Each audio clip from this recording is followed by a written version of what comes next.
Hello and welcome to another show on the Positive Future for Health podcast.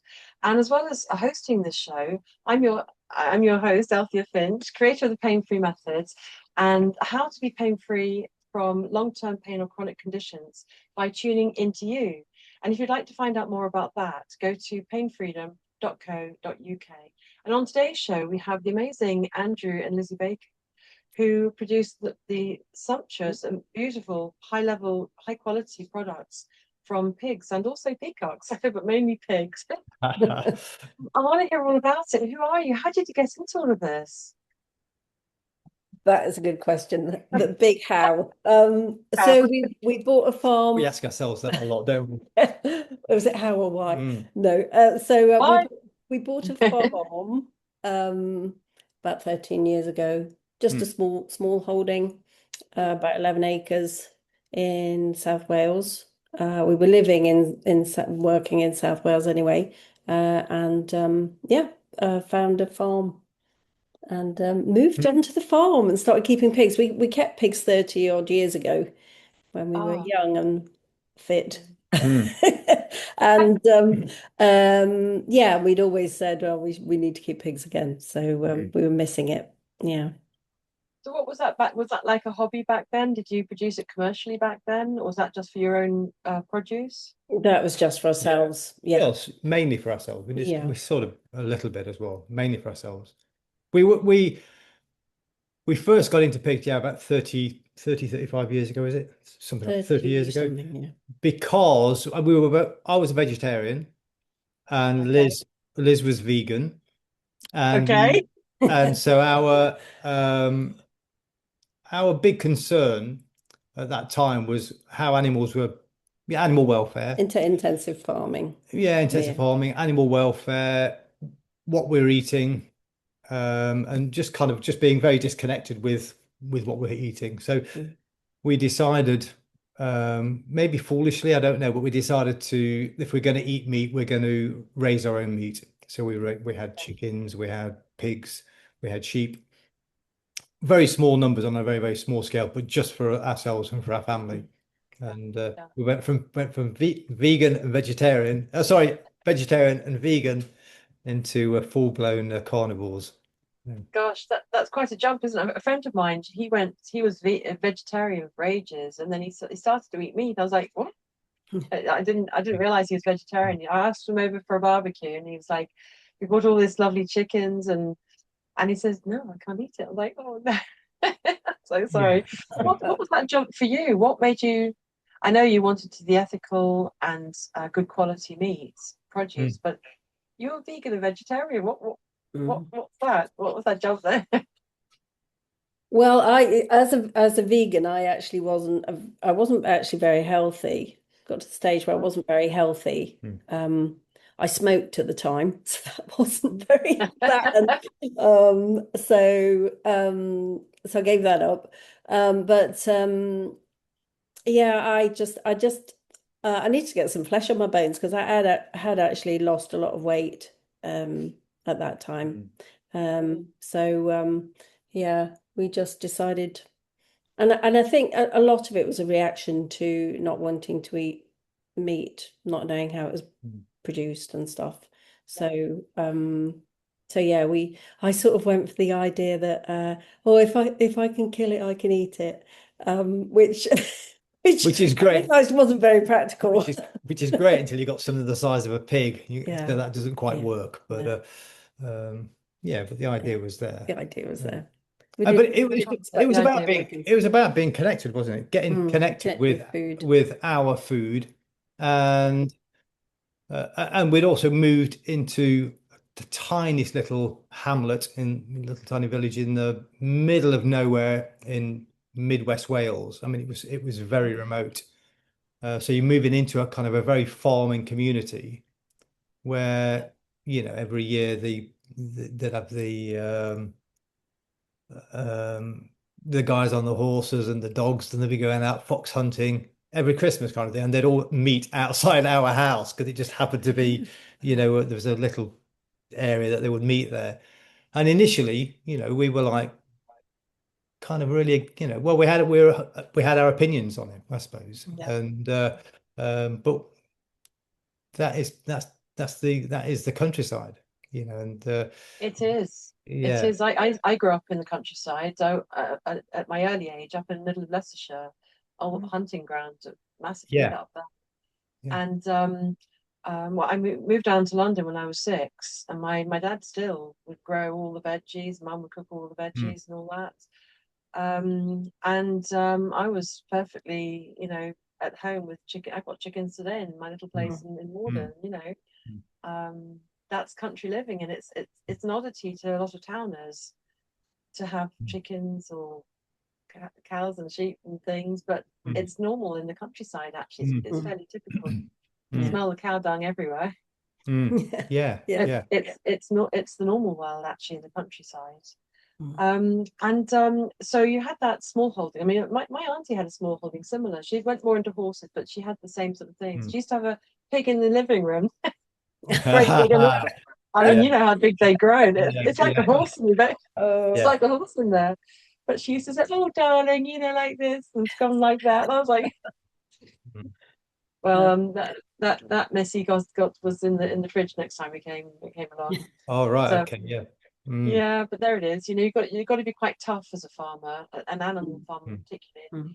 How was that for you? For that first, were you the abattoir for your animals in the beginning? That was, yeah, Yeah, that was tough, wasn't it? we had two from the original ones. Well, from here when we've been here, we got two girls here, pedigree Berkshires, Alice and Hetty, No, and that they. wasn't tough though. Before was tough. No, I think that was tough when Oh, do we you think eventually so? had to send them off. Okay. Yeah, I found that really tough. She's, I think you she's, can But get emotionally she's, no, attached. I she's a bit I soft, I Liz. am soft, yeah. And basically um you have got to detach yourself. I mean, when we had the other pigs years ago, we had the kids were young. What were they, about 7 and 5 or something? Mm, Uh, and 3. 7 and 4, 3. And we called the pigs pork and chop. Mm, Didn't we? Because we wanted them to know what they were going to be, and we didn't want to get attached. So we had to call them something. Well, we wanted to call them something. We didn't have to call them anything actually, but Yeah. we chose to call them. But to make it so we knew, we're not keeping these mm, pigs. So we did. That We keepers kept. were We had 3 or 4 weaners, did we? mm. And we kept one for breeding, basically. Um, yeah. And then when You've we got, were here, sorry. sorry. I said you have to sort of turn off that emotion. You have to block your mind, don't you? Yeah, To that yeah. bit. And I think taking them, I sort of used to have this little thing of thanking the pigs when they got off the trailer. Thank the pigs for yeah, just appreciating them. Mm. I think Andrew thought it was a bit nutty, but yeah. You do have to distance yourself a bit. So, we very quickly got into the habit of not naming any of the pigs unless there were pigs that we were going to keep. So like there are pigs that we keep that are our breeding stock. And you've got those for for quite a few years, and there so you can name them. That's a bit more difficult when you've got to get rid of them at the very end, but there you can have those for years. But we never name any of the little ones. And Mm. other people, will come and see them and start to give them names. What's the names? And it's like they don't have names, because if you Mm. do, that's just too difficult. And I think all farmers, are the same. So farmers get, around here, where we are, it's very, very, very much sheep farming. Where are you now? Because you were in a little small holding in the middle of Wales. Like, where are you Yeah, now? we're in another part of Wales. So we're down in South Wales on the Brecon On Beacons, the edge of the on, Brecon on the Beacons, on the edge yeah. of the Brecon Beacons National Park, sort of. Just north of Swansea, really. Yeah, Yeah, about 16 miles north. Yeah. and that's kind of sheep territory. Lots. They're all sheep farmers around here, or in the main. But even sheep farmers absolutely really love they've got sheep that they You really get your know. favorites, They're that's the connected thing. to them, You and get your they, favorites, don't you? yeah, their breeding stock. Mm. It's, We're creatures, aren't we? We're animals. We're sentient animals. We do feel mm, things, you know, and mm. you do. I mean, I don't name my chickens, but I just call them to identify them, say Blackie or Yeah. Black Blacktail or whatever. Mm. Because when you come to the job, you have to be kind, isn't it, and do the job. Mm. Mm. So there you are with a little small holding for your own needs, and I definitely know what that's. You know, as I said, my auntie had something similar, Mm. and you sort of live off, maybe sell a bit or exchange a bit for this or that, isn't it? Mm. But then you stop. What happened in between those 30 years? That was 30 years ago. Where were you? Where were you? We moved away for work really, and moved back into England because we both come from Nottingham originally. So we moved back to England, and yeah, just life took over really, didn't it? Mm. So and then Andrew got a job basically down in Swansea, and that's what brought us back. And we were living there and decided we wanted to move up into get a small home. We'd always wanted to get back into that life of having some space and some land and some pigs. That's what we always wanted. And it was like, how do we do it? And so, yeah, I was fortunate enough to get a job down in South Wales.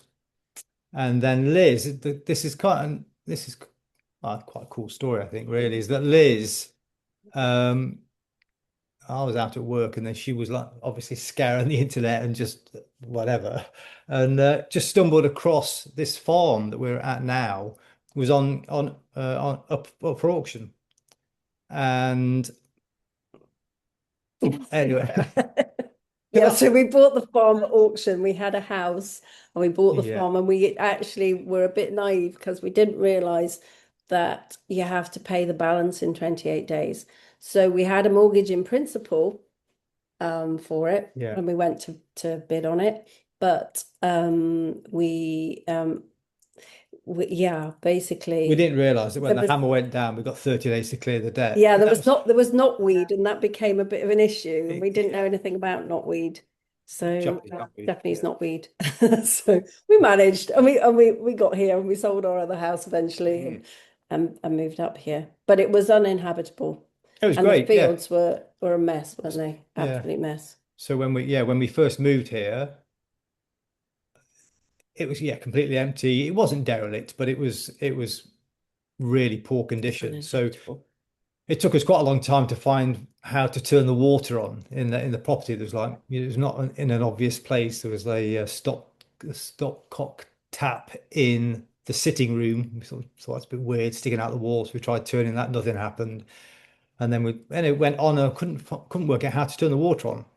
And then Liz, being that super earthy person that she is, decided to do a bit of dousing.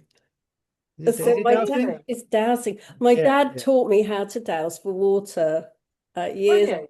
Yeah, with an ash twig. And I thought she was mad. Andrew popped out, and so I just thought, and I sort of invoked my dad. I said, "Come on, John, help me find the water. Where's the water come in?" So I went and got a Y-shaped twig, and yeah, I found it. We've got a river runs by the house. So I walked over to the river to just try and sense whether I was actually getting anything, and I could sense something. But as I was over there, it really pulled under my feet, and I'm like, that's a bit weird. And I went over to the river, and it was still pulling a bit, but then it really pulled under my feet, and I pulled back found this mat, and I pulled it back, and there was a the water meter under there, or the water stopcock thing under there. Yeah, and yeah. So that was great. So we turned the water on, and then water just poured out the ceiling in the kitchen. It was like, oh wow! So we turned the water off quickly, go and repair that. I'm quite handy. Andrew's very handy. I'm quite handy with repairing stuff, and so I was able to repair that leak, turn the water back on again. A leak came out somewhere else. It's like, and this must have happened about 5 or 6 times until in the end, I thought we're gonna have to just rip out this whole system. In the end, finally, we got all of the leaks fixed, and then we turned the water on, and all the water just poured out of the boiler. We just thought, okay, it's time to rip the system out and start again. But yeah, So that was fun, but all the land was also just covered in bramble and bracken. So we got a local farmer who came, and he just came with his tractor and forks, and he just scraped the ground and cleared it into big piles, which we later burnt. It was just, it was all, it looked terrible, didn't it, when he finished? Yeah. It was all just brown earth, which is good. But it was like, and he's like, it's okay. It just looked like it'll come good. It destroyed it all, you know. I would have been happy just to have left it there. It was like brambles that were like 5 foot high and don't cut anything down. And he just went and just drove through and just ripped everything out. And it was a mud bath. And he said, "Don't worry, it'll all come good." Yeah, and it did. And it was like, it was beautiful. Incredible. The grasses and all the wild, all the seeds were there, wild flowers just came straight up. Amazing. Really good sort of meadow, really. Yeah. Beautiful. And this is all so you haven't got your pigs by this time, presumably, because you're still getting your house in order and your land in order. So gosh, and how long did it take? Well, that's not quite that isn't quite true, Althea. I had any sensible people have been doing this. That's the way they would have done it. Get the house in order. House ready. And then, we actually got pigs too soon. We got this place so that we could get pigs. So once we got the place, we went and got the pigs. Yeah. And actually, it was about a year probably. Actually, the house wasn't really habitable. Oh no. By then. The pigs, we use the pigs for clearing a lot of the land as well. So there were that's what I was going to say. So areas where you couldn't get a tractor in, and there was a lot of areas like that, and where it was the brambles they've been there for maybe 20 years of just real thick growth, and also blackthorn, where you just it's impossible to get out. You can try and burn it out, but it's really difficult, really problematic. And the pigs just would go in there, and these are just unbelievable. And they would eat the roots. They're so strong. They're so with their noses, and they just dig it out. They dig out the bramble. They loved digging out the bramble and chewing on that. And then the blackthorn, their poo would go purple. Because all the ground was what I'd been eating. All the ground had been blackthorn, been dropped on there for years and years and years, and they would just eat through all of that vegetation at the bottom. But I think roots probably gave them that colour. I don't know. And that's incredible meat. At the end of the day, you get into something that's is free range, amazingly tasty, and pigs that have been working, to find their food. It's great forage. I love it. You're eating the land. You're eating the cycle of the food and the flavour of years of nurturing the soil and the plants, the air, the sun, and the animals.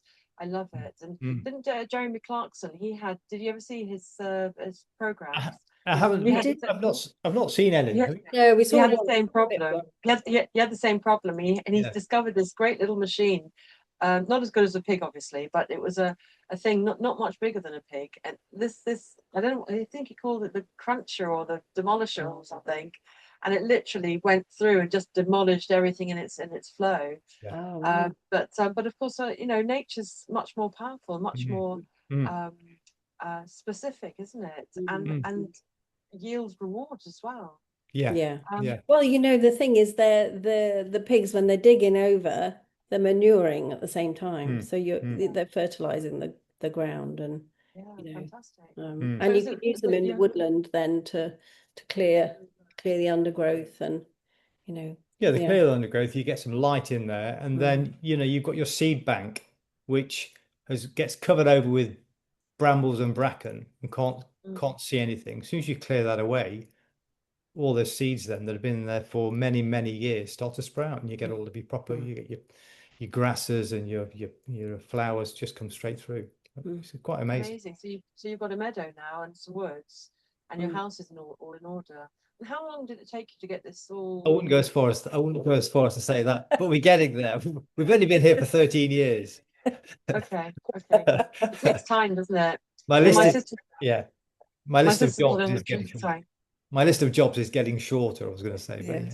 It's not as long as his arm anymore. There's so many things, isn't it? I mean, my sister's been down in Devon, Cornwall, and she, no, Devon, Somerset border, and she's been there about 17 years, and it's only the last couple of years that she's feeling really sort of part of it now. She created a retreat, so lots of land work, and it's full on heavy, full on machinery kind of work to do, isn't it? It's not light task. It's the opposite of light task. So, but you mentioned off camera talking about peacocks. What's all that about? Yeah. Where they come in? Yeah, we got some peacocks. So it was just before Andrew's. Was it just before your 50th? I think it was. He doesn't look 50, does he? But no. I'm wearing well. I met somebody at the tip, like you do. And I don't know how we got talking, but she mentioned peacocks, and yeah, she just basically said she saw our pig trailer. Oh yeah. So I was emptying the stock trailer. We were both there, weren't we? Were you there? Was I doing on my own? Can't remember. Anyway, and I think I saw that they had pig feed bags, so they were emptying a load of bottles out of these bags. And so we just got talking anyway, and somehow we got onto the subject of peacocks. And she was very posh. The lady was very, very yeah, posh. she was frightfully posh, and she said, very posh. Peacocks are posh. Yeah, I know, we're dead posh now. Very posh and embarrassed that there's all these bottles. They're not my bottles. They're not my bottles. Fine, but no, she said, oh well, she said you can have one if you can catch one. And it was like, okay, that throw the gauntlet down. So we went to see her, and actually her son-in-law helped us catch them, didn't he? But so we caught two. We couldn't catch a peacock at the time, so we caught two hens and brought them home. And you have to keep them in a bit like cats, but you have to keep them in for 6 weeks, which is quite a long time, so they know where home is. And then a couple of days later, we went back. He said, "I've caught you a peacock." So because they had quite a few peacocks. So we went back and collected him, didn't we? And we'd made a like an aviary, I suppose you'd call it, so that they could be contained, which was about 10. It was like out of an old shed, wasn't it? Yeah, was it 8 foot? Old shed. I took the front off and we'd put wire on the front. But this anyway, yeah, it was about 8 or 10 foot. It must have been about 8 foot. But anyway, this poor peacock, when he put his fan out, he could just about turn around in it. It was touching the side. Trouble with tiara, isn't it? Yeah. And he had to stay in there. For 6 weeks. Bless him. But yeah. Beautiful. What's it like keeping a peacock? What's the? Because you're talking about what do you do with a peacock? I mean, obviously you've got these incredible feathers that drop off. Got a few back there. Yeah, there we go. They're very regal feathers. So I don't know what's. I think peacock's about affluence and prosperity and sumptuousness, isn't it? And rich life. They just emulate that kind of thing, isn't it? They're so yeah. And they prance around. So I mean, they have them all at like Hampton Court, and at my old house we used to have, Because we did. I went to go and see my auntie, and there were peacocks all over. I've forgotten they were there. I don't know how they. I don't remember as a child they were there, but we went to go and see her, and the peacocks all up on the roof and going into the garden, stunning. And what a sound! I love their sound. Well, what do you do with them? Is it just one you've got? No. We're overrun with them now. They're all out and about, so that they're never. We don't have them indoors ever. They just live in the trees around. They go to sleep in the trees, so they roost. We have a peacock tree at night, and they just come down and we feed them, and they hang about. They're like cats. They behave just like cats. Yeah, except they they just come back to eat, really. Yeah, just wander about, do their own thing. But you can't pick them up like a cat. They don't. They won't interact with you like that. So. What do you do with it? Do you eat the eggs or use the feathers or meat or? No, nothing. They're absolutely useless. So we keep looking at them and think, what can we do with these things? If we could catch one, we could. I'll tell you for the tasting. We've got far too many males now, so we need to sort them out, don't we? Yeah. You could do what are those company games days? You can say, right, you got to catch the peacock and you get a prize. Yeah. Yeah, yeah, Get them fit.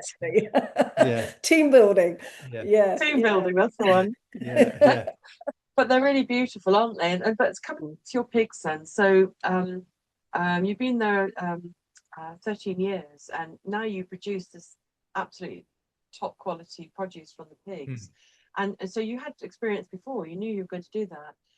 Karen's so Karen, yeah. So you'll have the recording to see later, Karen. Thank you for joining us. Thank you. Thank Bye. you. So you knew all about killing the pigs and producing produce from them. But you do commercial marketing now. You sell your produce.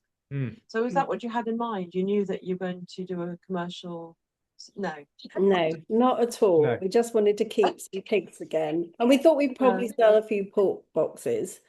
But Andrew was given a book for your birthday one year from my sister. And Yeah. How to kill a pig. no, so we don't kill the pigs ourselves. We always take them to the abattoir. We don't even get people to come and do a home kill. You're not allowed to kill them. You're allowed to kill them yourself, but if you kill them yourself, then you can only eat them yourself. So you can't. Right. We couldn't kill them on the farm ourselves and then sell the meat. So as soon, Well, I think we'd have to have somebody licensed to kill them. yeah. But so you kind of can't that do on the it. farm. Sort of, Yeah. But then you can't. You can only be eaten by the people that live at the property. So yeah, we work with a really good abattoir. We've been working with them for a long time, really, haven't we? Well, since we started having pigs again. But no, we used to go there 30 years ago. Yeah. And it's the same slaughterman that was there when we first went. Perfect. He's the same age. Is he a year younger than me? I think. Yeah, I think so. That's perfect. Yeah, perfect. Yeah. And I've heard a lot of it because I think I mentioned to you earlier, Andrew, that there's a lot of news in the news about abattoirs closing down all over the place. And what do you know about that? What's going on there? I think there's something like 10%. And this might be in England, but certainly I think it's across England and Wales actually. About 10% of abattoirs are closing per year on year. Year on year. Yeah, whether that's absolutely accurate, I'm not sure, but they are closing. And so the problem with that is, in this village that we're in here, it's like small town really. There used to be, I think there were 3 abattoirs in this village. Oh, wow. And like every village would have had their own abattoir. And they've, so the new laws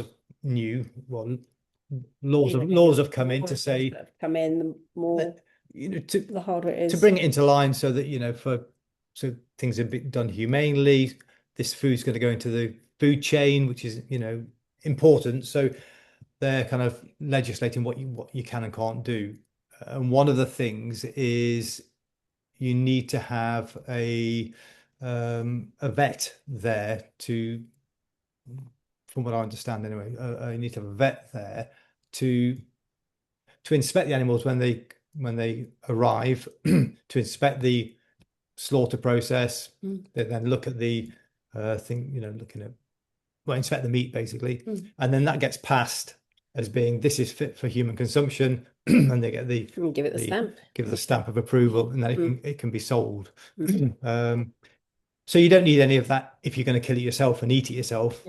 But because you need the vet, it's just meant that lots and lots of small abattoirs, and they were all over the country, have fallen by the wayside. You can't afford to employ a vet when you're only killing maybe, I don't know, a couple of pigs a week or something, or a few pigs. I think as well,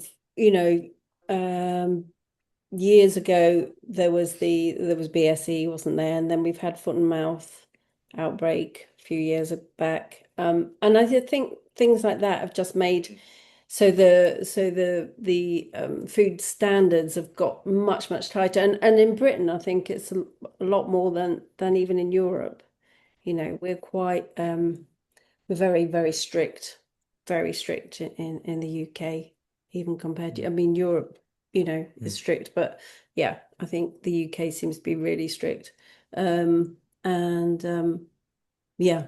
I mean, it's difficult. Part of that is a very good thing, I think. So, Yeah. I don't, it's not all bad. Mm. The bad side of it is that there's fewer abattoirs available.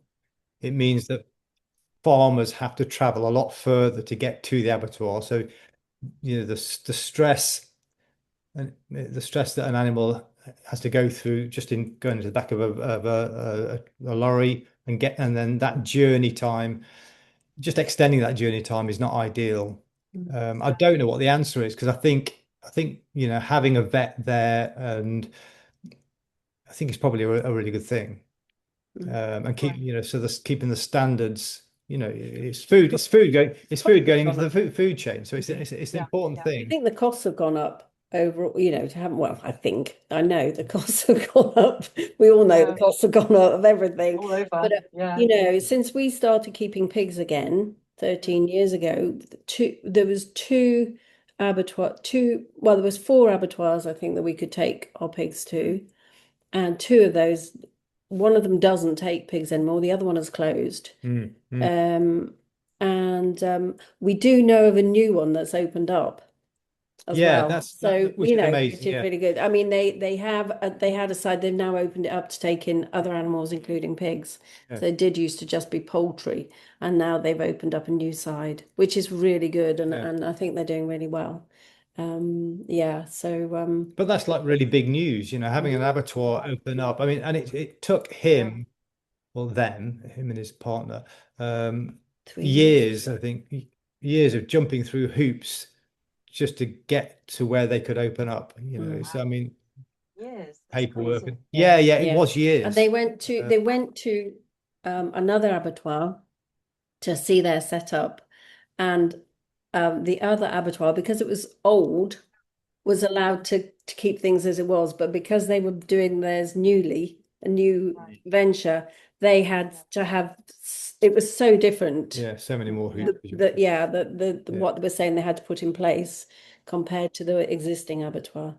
Mm. So yeah, but But as you said, overall, it's a good thing, you reckon, because you have the safety and the well-being of the animals. So in balance, it sounds like it's overall a good thing. So hopefully more trials will be able to open up quicker.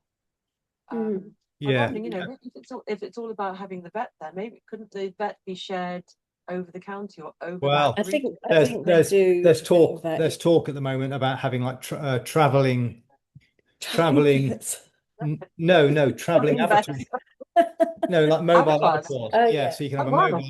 Yeah, so the have a mobile Gosh. abattoir. So that is an Oh, option, which fantastic. could be quite Yeah. good. I know that there's talk about that at the moment around here. Cool. There is So one then set up. they'd come to your farm and then they wouldn't Well, have to go anywhere at all. yeah, The I don't animals. know quite how it works, whether they come to your farm or whether they come to an area and then you've got more of a local hub that you could go to. I don't know, That sounds good. but There's options sort of yeah, brewing. And But that's the one. sorry. Sorry. I was just going to say we went to an abattoir, what do they call it? Like for students, student vets. We were invited. So we used to be Mentor Moch Cymru, which was Wales pig mentor group, and they took a group of us down to Bristol to between Bristol and Bath to the teaching centre there for vets, and we watched the process there, and it was incredible to watch it. It was actually, I was a bit worried. Yeah. I thought, oh, to become vegan again, and so I was a bit worried about going. But it was so humane. It was an incredible process, and it gave us a lot of confidence, really, to talk to people about the process and how humane it was. Yeah, there's just nothing. There was no, there was three pigs. They went in. The first one was stunned. It whisked off around the corner. And the other two were still wondering if there was any food around. And that was it. Yeah. There was no worry. I always used to wonder if it was, traumatic, but nothing. Yeah. They weren't even aware anything had happened. Well, and you hear a lot Yeah. of scare stories of Yeah. abattoirs, Yeah, and and yeah. And that's why me and Liz were vegetarian and vegan. It was like all those sort of scare stories of how animals are being treated, either by the farmer or by the abattoirs. There's no And incentive for farmers to treat their animals badly, because if they want to sell that and get good meat, if you treat the animal badly, you're not going to get a good quality meat. It's what you put in, you get out. yeah, Totally. So it's the care, the husbandry, the food, yeah. everything is essential to I mean, produce. I'm sure there are people, there are rogue farmers that are not good, but generally speaking, I mean, farmers are business people, and that they know that that's what they're selling at the end of the day, So, and the carcass, the better the quality, the yeah. better, more food, the better they've been looked after, the better their wool, if it's sheep, the better their wool is kept, the more money they're going to get. So, It's really, really wonderful to hear, because as a Londoner, I mean, I go to Waitrose or the local farmers market to get the organic meat. But it's all a bit of a wish and a prayer, because to go to the farms, that's what it really needs for me to go to the farms. But take time out of my life. Am I going to do that? Maybe occasionally, but generally no. And so it's just a wish and a prayer and a hope that everything's all right. And you look at the pictures and you speak to people, but where does it actually come from? How are they actually killed? So it's really, really wonderful to hear that your opinion and what you've seen, that most farmers are working well and doing a good job of producing good quality animals, which means looking after them, isn't it? Yeah, I mean, it doesn't make any sense to mistreat animals. It's just it doesn't, because it all affects the quality of the meat in the end, really. And also it just doesn't make you feel good. Well, Yeah. well, it doesn't make any sense to mistreat your own animals. So, and then you've got to find an abattoir that you trust and that you think they're, and you get a sense from, going to an abattoir, who you're dealing with and what they're like with animals. And if you want to get, especially some of the large animals, you want to move them around and you want to get them to the place where you've got to stun them and kill them. You want to keep them as calm and chilled as possible. Yeah. So because you don't want to startle them, otherwise they become difficult to large animal handle, will could do you a lot of damage. I mean, could really hurt you. So these we found anyway with our slaughtermen, they're just completely calm, relaxed, let the pigs just walk off at their own pace off the back of the truck. And sometimes the pigs will hang around and don't want to come off. They're happy where they are, or not sure what's going on, and they'll stay there. It's like no worries, and then they kind of just wander off when they're ready, and that's it. You took pigs this morning. How were they this morning? Yeah, they were fine. Yeah, just those are just so comfortable. Wander out. It's good. Yeah, and it's great because then that they're relaxed. They're not all because you don't want to kill them when they're all when they're fraught, when they're. I thought so, because you're going to be having all that adrenaline rushing around and the muscles are tight. I mean, I'm a natural therapist. I've been doing hands-on body work for years. So then, when the muscles, that's going to be tight. I mean, my mum and dad used to shoot pigeon and pheasant and all that, and they would hang it for a few days, so the muscles relaxed. And there's natural rigor mortis, but the stress of the animal, if they've had stress for years or in the last moments, that's going to trigger adrenaline. So I completely hear. And do you think you're unusual in your attitude about animals and animal care in your fields? Is that what you see? Are you unusual, or do most people think like that you do think in the farming world? It sounds like you say they are. I think there's quite a lot of people who I don't know. Can't really answer the question. I like to think that people have the same, the kind of ethos and ethics, I suppose it is. It just pours out of you your consideration and do it properly and think of the animal. It just pours out of you, which is really beautiful. And so going back to the pigs then, I mean, what produce did you decide? How did that? I mean, sausages first thing, sausages and bacon, the first thing sort of comes to mind, isn't it? But Mm. what did you decide to do first? How did it pan out? What produce you were going to make from your animals? So we started off with, you'd send a pig off to the abattoir, and then they could then butcher it for you if you wanted them to. They would butcher it all up. They would make sausages. They would make bacon. But I just wanted to. I was just intrigued in trying to find out what the process was. And like, so my dad and my grandfather my dad's kept rabbits, not anymore, but for when I was a child growing up, always had rabbits, and the whole point of having the rabbits was for meat, and he kind of got that from his dad and his granddad who had pigs, and they would always have hams hanging up in their hallway, or bacons. So I liked the idea of it, but didn't know anything about it. So I just started reading up. So how do you make bacon? And then from bacon, it was then, okay, well, how do we make salami? And Well, you got a book. You got a book with a salami recipe in it. So it's a terrible book. So you had a go. Oh, you were making it. Huh? You were making it. The salami. You had a go. We had a mixer with a mincer thing on it, didn't we? So he had a go at doing that. We hung it up in the living room, and then we put it in. He made a cage for it and hung it up at a tree, didn't you? Yeah, we were very lucky. So I'd followed this recipe, which was, the book was rubbish in a way, Okay. but in another way, I'm not going to say what book it was, but in another way, it was very inspirational, and that was like perfect.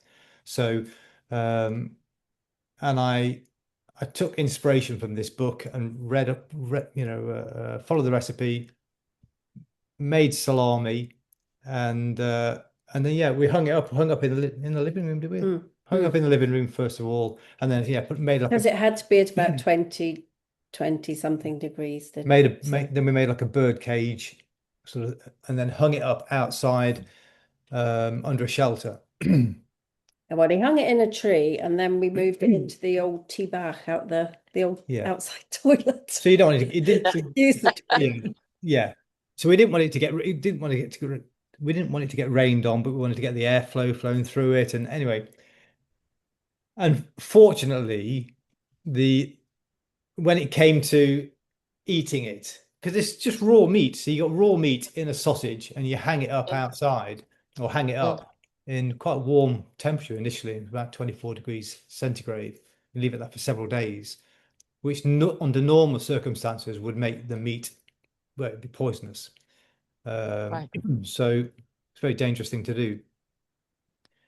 But we ended up with this salami that looked like a salami, and but we had to we didn't know if it smelled like a salami. Yeah, it looked good, but we didn't know if it was right, if it was going to kill us, and we had to try it. And Liz wasn't going to try it, so I just took a little slice, smelt great, tried it. It was delicious. I mean, it was absolutely amazing. Wow. And then Liz tried some, and we were both just like, wow, it's amazing. Wow. And that was the first time I'd ever done it. So straight amazing. Straight away we said, let's go make some more. We made the next batch. What was it, like 100% meat in this in the sausage skin? Meat and fat. Andrew, I think you had to just go meat. Did you go and buy extra fat or something from the butcher? You tried to, didn't you? And you couldn't get fat. I can't remember. Anyway, so he made a second batch, didn't you? Second batch was terrible. Didn't work at all. Oh. So the first one was really amazing. I mean, it was lovely. Second one didn't work, and I think I tried the third one, and that didn't work. But because I knew I'd done it once, I thought, right, I started really reading up lots of books, and then scouring the internet and just trying to find out, how do I get this to work every time properly? And we got it working, didn't we? Yeah. And then so we got it working where we were making it, and it was lovely. And then we'd say to friends, try this, and our friends would try it, say, wow, it's lovely. I mean, and then people then still say, why aren't you selling it? You should sell it. Yeah, some people would try it. That was it. That was it. Yeah, Turn of the moment. Yeah, yeah. yeah. So, And Fantastic. then we took it to a like a place called the Food Centre Wales. And basically that helped us get it from the kitchen table to yeah. something that then, we could market. So So at that point there, we were making salami, which was delicious and edible, but we would not be allowed to sell it, mm.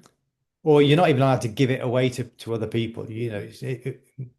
Yeah, Again, it's the same thing. It's just people in the household could eat it if yeah, they wanted to, but yeah. you're not really supposed to. So we had to go to to learn all about the legal side of making food, taking it out of the kitchen, going into But a it did production. help us scale it It was up, good. and it helped us because you have to have HACCPs and things like that. So hazard analysis, critical control points You got to to identify those. yeah. So So we put where those are, what points in your process things could go wrong, and if they hmm, did go wrong, what could happen, and what measures you're going to put in place yeah, to how to either deal with prevent it. that or to Hmm, identify that hmm, could happen. yeah, So yeah, it was good. that was good. Health and safety. Make sure the produce is really top quality and not Yeah, dangerous. yeah, and then Yeah. that allowed us to create what is then an approved product.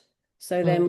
then we could sell it. So we Well, got a seal of we approval. had to then go and send it for to be tested. So Yeah, you send it to we sent it to the hospital, local hospital down here, as a lab, and in their the lab food lab. they Yeah. would then analyze it and Oh, check, so they whether it's whether it's in the safe to eat. hospital. That sounds Well, risky. Yeah, it's their micro food lab. So they have a specific Mm. food lab. So it's what the environmental health would use if they wanted Oh something wow. tested. Yeah, mm. and we also Gosh, have you never know until you know, isn't it? Until you live whatever yeah. life you live. You find out about Yeah, stuff. yeah, Yeah. And we had to have our water, potable water. So there's water that Yeah. comes out the tap. We had to have that tested yeah. Mm. to ensure that there was nothing wrong with the water. They've been So drinking that water for probably hundreds of years, and never been a problem. But yeah, Yeah. if that's part of your process, then you've got to have it. yeah, yeah. So, and it was learning all of that. It's So good because then yeah, it gives you the Mm. confidence to know that everything's all right. yeah. So Mm. yeah, Yes. Yes. And then you know you're safe. Covering all your T's, as they say, because on your produce on your website, which is thebakerspig.com, you've got all sorts of beautiful produce, and it sells out very quick, doesn't it? You Yeah, have it you've does. already yeah, sold yeah, out. It does. yeah, Yeah. yeah, How yeah. how many pigs do you have? Is it what's a collection of pigs called? Is there a name for a collection of pigs? There A really herd. Is a herd? Herd. a collection of peacocks is a president. Mm. Oh, Just wow. president Very of good. peacocks. But we actually A don't herd. have lots of pigs right now, do we? No. We've stopped breeding pigs, and we Mm. buy in weaners, bring them on, and then we're working with other people that are growing pigs.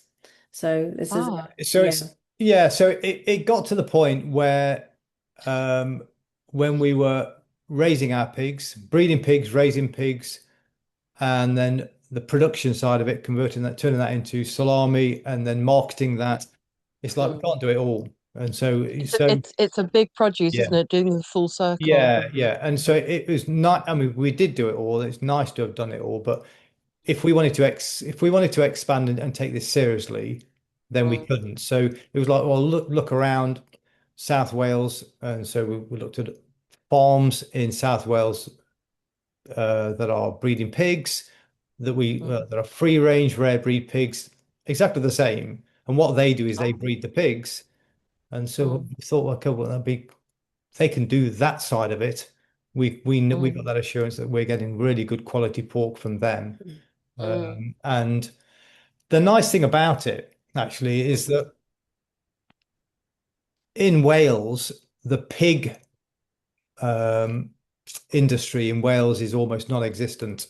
So the Welsh government have got a kind of a drive for trying to develop Oh, the pig industry perfect. In Wales. Mm. So they really want to see, because it's like we have sheep in Wales, we have cows in Wales, but for some reason we don't have pigs. So Mm. there's kind of they've got a drive for supporting farmers Mm. that want to Perfect. raise pigs. So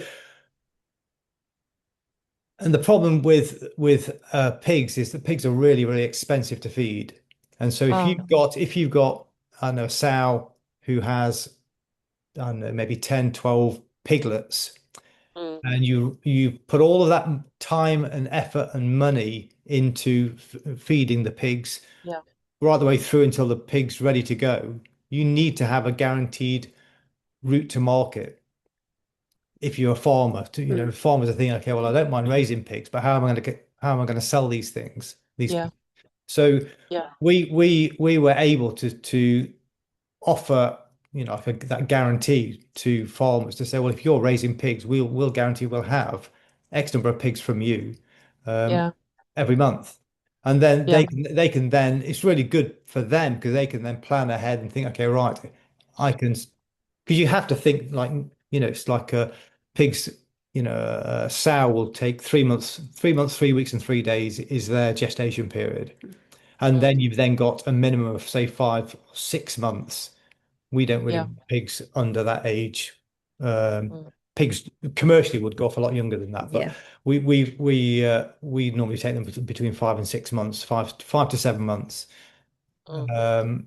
So that's quite, you've got to look into the future, Yeah. by what's that like, maybe sort of 10 or so months and plan ahead where you want to be able to plan that I've got these pigs coming through and I've got a route to market. So that's what we can offer them. And I they think also offer us think really also good people pork. don't realize when they take on breeding pigs that if you that pigs will just breed and you'll end up with Yeah. lots of we've met people in the past who had hundreds of pigs that they really Oh.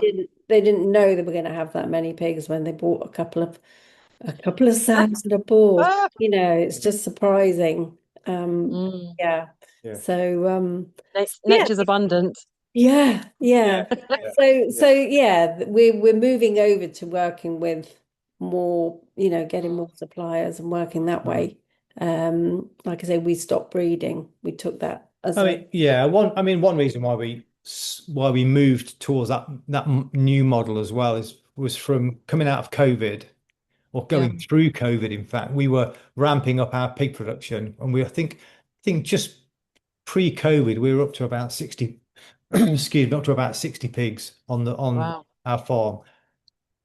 And then COVID hit, and then suddenly there was no routes to market. You couldn't sell them anywhere. All the restaurants had closed down. They didn't want any pork from us. Um, and it was massively challenging, wasn't it? And that was the time when yeah. people We were when we were farms, ready for all sorts of food festivals and things, lots and lots of stock, yeah, and then lots and lots of pigs. And yeah, I mean, it didn't matter. We got through it, and yeah, but you it, know. it that was that was We found look, I mean we're in a good place really in some respects because we knew what to do with pork and how to preserve it. So, Mm. we were Mm. actually in a better Yeah. place than a lot of Mm. people. And Yeah. when there was problems with big producers with their pigs, and you just thought, you need to turn that into salami, you need to cure Yeah. that was the solution. Yeah. And I mean Because that was pigs are the not whole going to stop growing, are they? no, They're still and going to that was keep the whole growing and point. The whole producing. point was that you did it so that you had the food for winter. That Mm. was Mm. why we sort of preserved hams and Mm. bacon and that's Yeah. why Yeah. salami was made, Mm. So So, Yeah, yeah. we're coming up to the top of the hour here, and I'd love to talk about specifics of your amazing, beautiful products, really high quality products. So what's your Mm. biggest seller? Because there's several things you produce on your website here. You've put, and Well, even provide recipes and things, which is great. yeah. What to do with the products? What's your What we favorite? do, I think probably what we do, probably two of our favorites, I think, would be fennel and black peppercorn salami. yeah, that's the best selling, I think. That's just amazing. It's lovely. But then Mm. also, what is really popular is, and this is one, they both won awards, but won big awards, is our pink gin salami. So pink gin Oh, salami is made with juniper and pink peppercorns. And No gin, I'm afraid. no gin, no. We did used to make it with gin originally, but it didn't work. So, but so Yeah, it was wasting the gin, so gin we botanical, thought you can't do that. Yeah. and that's amazing, amazing as well. And then we do air dried And hams. We do air dried hams like speck, and we do copper. We do one thing. All of our products actually are the best sellers. We've been doing this for about 13 years, and we only make things that sell that are, So one of a really good one is something called Nduja or Nduja, which is a spreadable salami, and it's very fiery hot, Yeah, quite spicy. trendy, very trendy at the moment for people putting it on pizzas. It's a mm, spreadable salami. You can just go and spread it straight onto bread or toast and eat it just as it is. But then you can also cook with it as well. So at home we use it all the time for, so putting, it's edible as soon as you open the packet. yeah, Yes. straight out the Yeah. sausage, and it's and It's almost like a pate, I suppose. yeah, yeah. Mm. But very, very smooth. Well, packet's been cooked. This is not Yeah, cooked, but no, yeah, but it has the same sort of consistency. qualities. Yeah. Yeah. But to cook, it's great. It's a bit of a go-to food for Oh us. yeah. Last night we had we had nduja, a little bit of nduja and chorizo. We make a really good chorizo, and we use sweet chorizo, nduja, vegetables, and chickpeas Mm. and tomato. Mm. It's It just was amazing. lovely. It was just so good. Yeah. In fact, we had the hairy bikers come to the farm probably maybe sort of three years ago, I think it Yeah. was, and they came Cool. to the farm to see us. Well, we were showing them how we make nduja. That's what we did on that Mm, day, um, beautiful. and Mm. that's good. It's an amazing product. Amazing. If you've never had it, try it. It's lovely. It And do really you? Yeah. And this is where is it on your website? Because I'm just looking at your website. under salami. Oh yeah. Oh, Mm. okay. Got it. And nduja is like a spreadable, and it's Mm. quite bright red paprika, It is hot. and it's hot. Yeah. Yeah. But you can, Okay. if you're cooking with it, you can put Yeah. cream in the food, or you can just add extra tomatoes, Yeah. just put a little bit in. I use it in a chili. And it's Mm. great in a chili as Oh, well. so it's quite hot then. Don't Yeah. use too much. And then I see you've got loads of recipes to encourage people to. Oh yeah, I can see and do yeah. Yeah. And you put recipes there to guide people, Mm. and they're classics, aren't they? And so I mean, what I feel from you and I hear from you, I see from you is that you produce quality, and you really it comes from the inside out, doesn't it? Care for the animals, care for your land, and make it produce properly, and thinking about what you produce for the consumer. It's all the way through and through, and I really love your story because and you two lovebirds doing this whole beautiful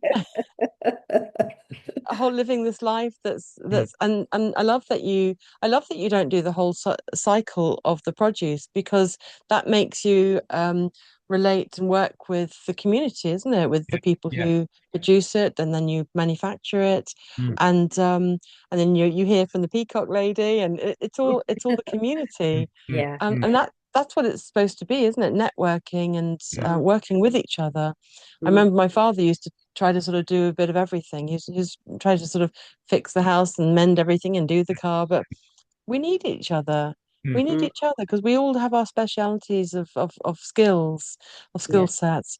Mm. Mm. Okay, Andrew, Liz, it's been absolutely terrific to let us into your pig world and find out, what's it like living the pig life. Yeah. It's the The first time life I've, of the life of a yeah, pig. life Yeah. Yeah. Yeah. pig farmers, Yeah. and it's been really special to meet you and how lovely you are and how caring you are and thoughtful Mm. and your mission of what you're producing here, these high quality products. And I do encourage everybody listening that go and look at the website. It's thebakerspig.com. Is there any other way that you want people to contact you and get in touch, or is it the main way is the website?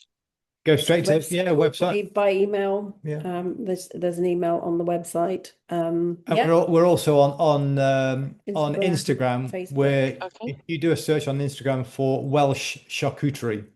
All our products are Okay. gluten free as well. So Very good. yeah. Yeah, Okay.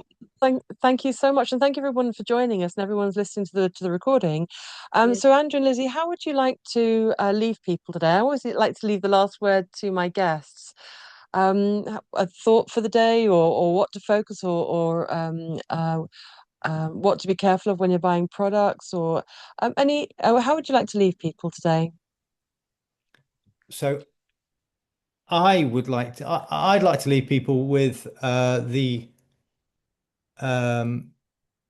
the thought that fat is where the flavor is. Okay. And so whenever I go around the supermarket and I see the meat in the supermarket, what stands out to me is that there's never any fat surrounding that meat. And I know instantly that if there's no fat, then there's no flavor. And so Right, and there if you isn't, don't, yeah. and some of our customers that we have, will say, "Oh, I don't like fat. I don't know. There's a lot of fat. I don't like fat." And the thing is you don't have to eat the fat. Yeah, so you can cook with the fat, and then you can just go and cut that. If you've got a pork chop and it's got a covered in a big thick lump of fat on the side of it, that's perfect. Fat is where the flavor is. Enjoy it, Okay. embrace it. Perfect, perfect. Because it's been taken out of us, like don't eat the fat, but actually you're The talking, best the thing. living product, the best thing, the best thing. Thank you so much. Thank you so much. And thank you for joining me, and for everybody joining us on the Positive Future for Health podcast. Bye for now. Bye-bye. Thank you. Bye. Thank you.